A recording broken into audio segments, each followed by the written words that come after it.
Assalamualaikum warahmatullahi wabarakatuh. Di video kali ini saya akan membahas lagi seputar pinjaman online. Di kesempatan kali ini saya akan sharing kepada kalian ya penyebab nasabah dari aplikasi pinjaman online ini gagal bayar. Nah, jadi di sini ada beberapa faktor yang menyebabkan nasabah pinjaman online ini mengalami yang namanya gagal bayar atau keterlambatan. Untuk lebih jelasnya simak video ini sampai habis. Ada beberapa penyebab mengapa nasabah pinjaman online dapat gagal bayar. Beberapa penyebab umumnya adalah seperti berikut. Yang pertama ada ketidakmampuan keuangan. Salah satu alasan utama adalah ketidakmampuan nasabah untuk memenuhi kewajiban pembayaran karena masalah keuangan.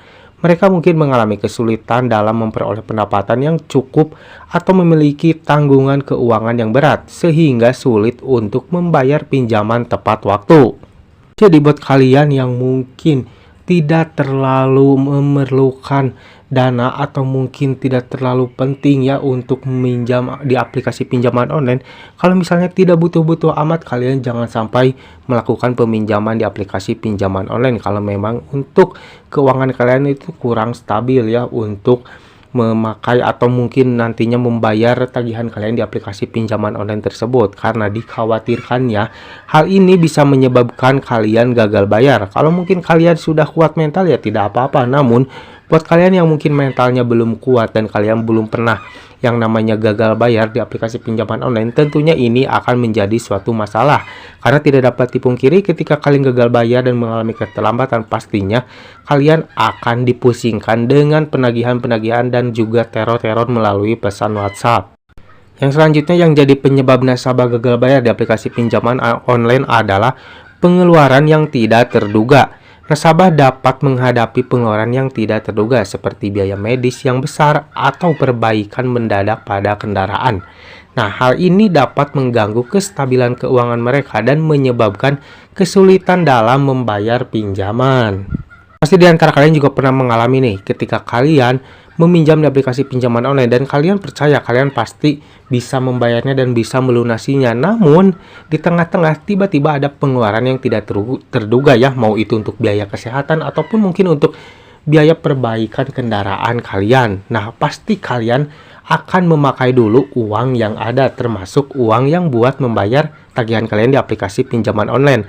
Nah, ketika jatuh tempo sudah tiba, tentunya kalian akan merasa kebingungan karena tidak ada uang untuk membayar tagihan kalian, karena si uang tersebut itu sudah dipakai untuk pengeluaran yang tidak terduga tadi ya.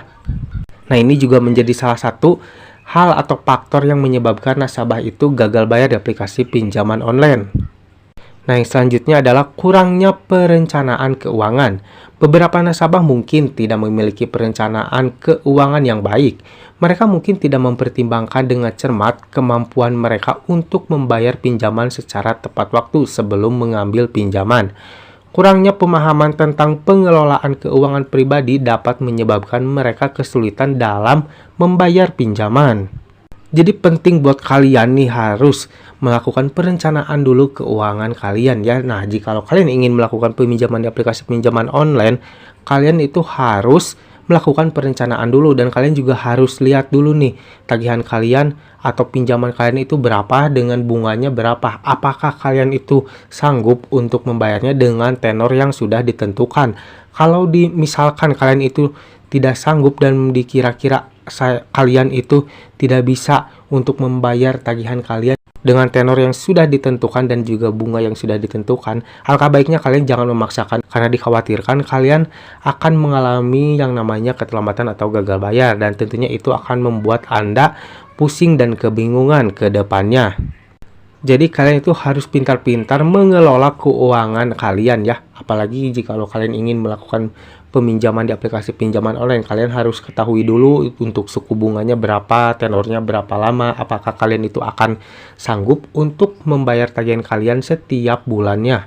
Jadi jangan sampai terburu-buru, jangan sampai kalian main pinjam saja tanpa mengetahui keuangan kalian ke depannya bagaimana, tanpa mengetahui suku bunga dan tenornya berapa lama di aplikasi pinjaman online tersebut. Yang selanjutnya adalah tingkat bunga yang tinggi. Pinjaman online seringkali memiliki suku bunga yang lebih tinggi dibandingkan dengan pinjaman konvensional. Tingginya suku bunga dapat membuat pembayaran bulanan menjadi lebih berat bagi nasabah, terutama jika pendapatan mereka terbatas. Nah, hal ini yang menyebabkan nasabah-nasabah dari aplikasi pinjaman online ini mengalami gagal bayar atau keterlambatan ya. Yang paling banyak terjadi ini di sini nih, tingkat bunga yang tinggi dari aplikasi pinjaman online, apalagi dibarengi dengan tenor yang sangat sebentar atau mungkin bisa dibilang di bawah 1 bulan ya. Tentunya itu akan menjadi suatu hal yang berat ya bagi si nasabah tersebut ketika mereka meminjam pinjaman di aplikasi pinjaman online dengan tenor yang pendek namun suku bunganya cukup tinggi. Tentunya mereka akan merasa keberatan dan juga pastinya tidak akan sanggup untuk membayar tagihannya ketika sudah mendekati atau sampai di jatuh tempo. Yang selanjutnya adalah kesalahan dalam pengelolaan keuangan pribadi. Beberapa nasabah mungkin memiliki kebiasaan pengeluaran yang buruk atau kurang disiplin dalam mengelola keuangan pribadi mereka. Ini dapat menyebabkan mereka mengalami kesulitan dalam membayar pinjaman tepat waktu. Karena memang ya, keuangan mereka itu benar-benar tidak diatur atau mungkin bisa dibilang kurang disiplin ya. Makanya mereka tuh tidak mementingkan atau mungkin bisa lupa ya dengan tagihan mereka di aplikasi pinjaman online tersebut. Karena memang untuk pengeluaran mereka itu kurang disiplin ya, atau mungkin mempunyai kesalahan dalam pengelolaan keuangan pribadi. Jadi buat kalian yang mungkin sekarang punya tagihan atau baru yang mulai meminjam di aplikasi pinjaman online, kalian harus bisa dalam melakukan pengelolaan keuangan pribadi agar kalian terhindar dari yang namanya keterlambatan atau gagal bayar di aplikasi pinjaman online.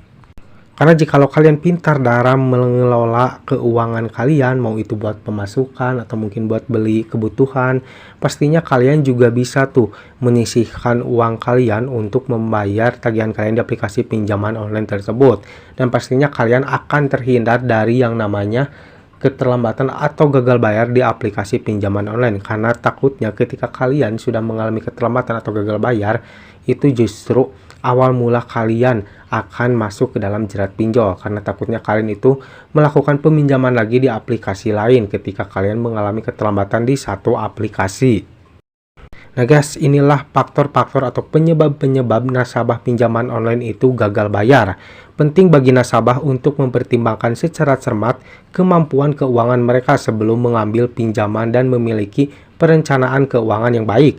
Jika menghadapi kesulitan dalam membayar pinjaman, sebaiknya segera menghubungi pemberi pinjaman untuk mencari solusi atau mengajukan restrukturisasi pembayaran jika tersedia.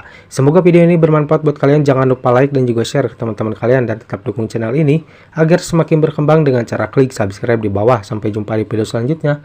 Assalamualaikum warahmatullahi wabarakatuh.